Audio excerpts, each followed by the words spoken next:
कवठेमहांकाळ भाजपकडून भारतरत्न अटल बिहारी वाजपेयी यांना जयंतीनिमित्ताने अभिवादन. भारताचे माजी पंतप्रधान, देशाला प्रगतीच्या शिखरावर नेणारे मुत्सद्दी नेते, प्रतिभासंपन्न कवी तथा भारतरत्न स्वर्गीय अटल बिहारी वाजपेयी यांची जयंती आणि सुशासन दिन कवठेमहांकाळ येथील भाजपा कार्यालयात आज 25 डिसेंबर रोजी मोठ्या उत्साहात साजरा करण्यात आला. यावेळी उपस्थित मान्यवरांनी अटलजींच्या प्रतिमेस पुष्पहार अर्पण करून त्यांच्या स्मृतींना व कार्याला अभिवादन केले.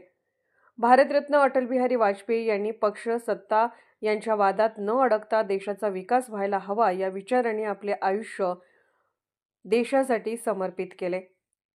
लोकहितवादी, उदारमतवादी आणि स्वच्छ प्रतिमा घेऊन भारतीय राजकारण आणि समाजकारणात आपली वेगळी छाप पाडणारे अटल बिहारी वाजपेयी हे प्रत्येकासाठी प्रेरणास्थान आहेत.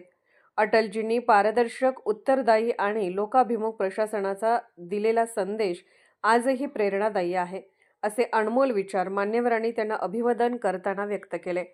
याप्रसंगी भाजपाचे जिल्हा सरचिटणीस अनिल लोंढे, जिल्हा कार्यकारिणी सदस्य धनंजय शिंदे, भाजपाचे तालुका अध्यक्ष उदयराजे भोसले, सरचिटणीस राजू आटपाडकर, विशाल भोसले, प्रदीप जाधव, सचिन पाटील, नानासाहेब पाटील, राम पाटील, सुनील पवार, विशाल सूर्यवंशी तसेच इतर पदाधिकारी आणि कार्यकर्ते उपस्थित होते. महाराष्ट्र वेद न्यूजसाठी मुख्य संपादक लक्ष्मण सनगर, कवठेमहांकाळ.